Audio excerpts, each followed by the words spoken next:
Hi നമസ്കാരം. Voice of മുജീബിലേക്ക് ഏവർക്കും സ്വാഗതം. ചാനൽ ആദ്യമായി കാണുന്നവർ സബ്സ്ക്രൈബ് ചെയ്യുക, ലൈക്ക് ചെയ്യുക, നിങ്ങളുടെ അഭിപ്രായങ്ങൾ കമൻ്റായി രേഖപ്പെടുത്തുക.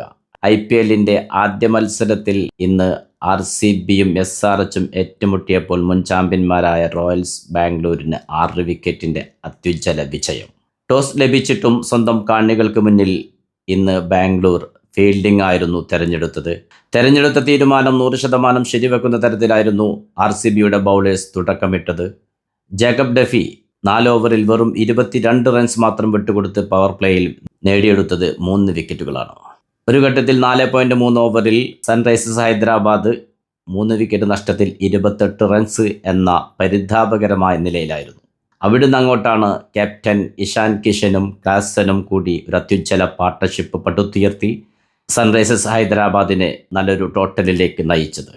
ക്യാപ്റ്റൻ ഇഷാൻ കിഷൻ 38 പന്തുകളിൽ 80 റൺസാണ് നേടിയെടുത്തത്. 5 സിക്സുകളും 8 ഫോറുകളും അടങ്ങുന്നതായിരുന്നു ഇഷാൻ കിഷന്റെ ഇന്നിംഗ്സ്. ക്ലാസൻ ഒരു 6ന്റെയും 2 4ന്റെയും സഹായത്തോടെ 22 പന്തിൽ 31 റൺസ് എടുത്തു. എന്നാൽ സൺറൈസേഴ്സ് ഹൈദരാബാദിനെ 201 എന്ന സ്കോറിലേക്ക് എത്തിച്ചത് അവസാന ഓവറുകളിൽ ആഞ്ഞടിച്ച അനികേത് വർമ്മയായിരുന്നു.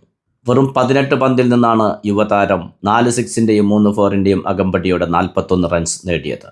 20 ഓവർ പിന്നിടുമ്പോൾ സൺറൈസേഴ്സ് ഹൈദരാബാദ് 9 വിക്കറ്റ് നഷ്ടത്തിൽ 202 എന്ന വിജയ ലക്ഷ്യത്തിലേക്ക് മറുപടി ബാറ്റിങ്ങിന് ഇറങ്ങിയ ബാംഗ്ലൂരിന് സ്വന്തം കാണികൾക്ക് മുന്നിൽ ഫിലിപ്പ് സാൾട്ടിന് 8 റൺസിൽ പെട്ടെന്ന് തന്നെ നഷ്ടമായി. ഫിലിപ്പ് സാൾട്ട് പുറത്തായതിനു ശേഷം ഇമ്പാക്ട് പ്ലെയറായി എത്തിയ ദേവ്ദത്ത് പടിക്കലിന്റെ നിറഞ്ഞാട്ടമായിരുന്നു പിന്നീട് ചിന്നസ്വാമി സ്റ്റേഡിയത്തിൽ കണ്ടത്. ദേവ്ദത്ത് പടിക്കലും വിരാട് കോഹ്ലിയും വലിയ നഷ്ടങ്ങളില്ലാതെ ബാംഗ്ലൂരിനെ മുന്നോട്ട് കൊണ്ടുപോയി.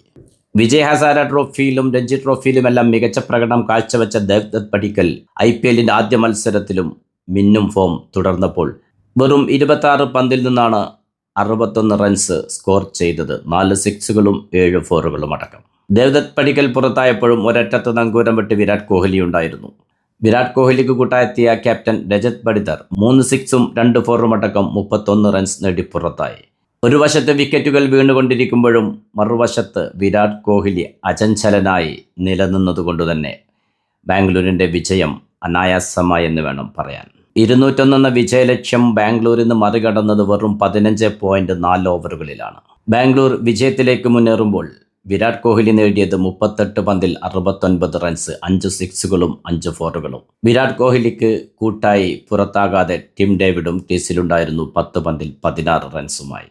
അങ്ങനെ കഴിഞ്ഞ തവണത്തെ ചാമ്പ്യന്മാർ നിർത്തിയെടുത്തു നിന്ന് തന്നെ തുടങ്ങിയിരിക്കുന്നു വിജയത്തോടെ 2026 ആദ്യ മത്സരം തന്നെ. ഇതിനിടെ പാകിസ്ഥാന്റെ ഷുഐബ് മാലിക്കിനെ മറികടന്നുകൊണ്ട് T20യിൽ ഏറ്റവും കൂടുതൽ സ്കോർ നേടുന്ന 6 താരങ്ങളിൽ ഒരാളായി മാറിക്കഴിഞ്ഞു ഇന്നത്തെ മത്സരത്തോടെ വിരാട് കോഹ്ലി. സൺറൈസേഴ്സ് ഹൈദരാബാദിന് വേണ്ടി ഉനാഡ്കട്ട് 29 റൺസ് 3 ഓവറിൽ വഴങ്ങിക്കൊണ്ട് 1 വിക്കറ്റ് നേടിയപ്പോൾ ഡേവിഡ് പെൻ 3 ഓവറിൽ 35 റൺസ് വിട്ടുകൊടുത്ത് 2 വിക്കറ്റുകളും നേടി. കഴിഞ്ഞ സീസണിൽ 500ന് മുകളിൽ സ്കോർ ചെയ്ത വിരാട് കോഹ്ലി ആ ഫോം ഈ IPLലും തുടരുന്ന പ്രകടനമാണ് ആദ്യ മത്സരത്തിൽ തന്നെ കാഴ്ചവെച്ചത്. നാളെ മുംബൈ വാങ്കഡെ സ്റ്റേഡിയത്തിൽ മുംബൈ ഇന്ത്യൻസും കൊൽക്കത്ത നൈറ്റ് റൈഡേഴ്സും തമ്മിലാണ് IPLലെ രണ്ടാമത്തെ മത്സരം. പുതിയ ക്രിക്കറ്റ് വിശേഷങ്ങളുമായി നിങ്ങളിലേക്ക് വീണ്ടും എത്തും നിങ്ങളുടെ സ്വന്തം വോയിസ് ഓഫ് മുജീബ്. ചാനൽ ആദ്യമായി കാണുന്നവർ സബ്സ്ക്രൈബ് ചെയ്യുക, ലൈക്ക് ചെയ്യുക, നിങ്ങളുടെ അഭിപ്രായങ്ങൾ കമൻ്റായി രേഖപ്പെടുത്തുക.